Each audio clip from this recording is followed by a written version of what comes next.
acquainted with kids.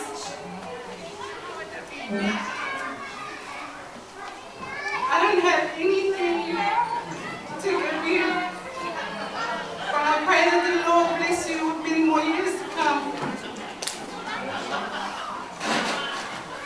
Kakuringoa ko alunga maalie, tangiloa he alunga maalie, wakalei.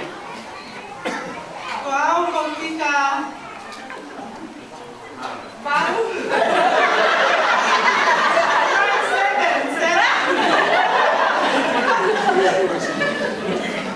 And I'm married to a Niuean. Out of all of us, I'm the only one that's married outside. I've got 5 kids.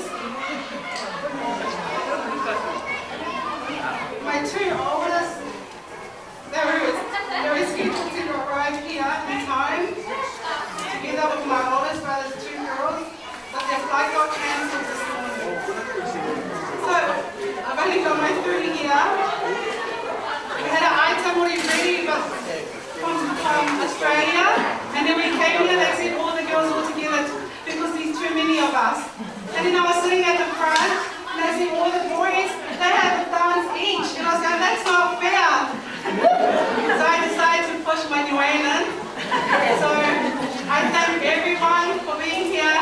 I thank my dad's Faiaho, the Faiaho, and the whole Aiki, and to the family and the church members, and I said Tuata, and the whole, and Umumatua, and the Faiaho. And everyone here, thank you for being here with us to celebrate this special day. And take it away, Niuean!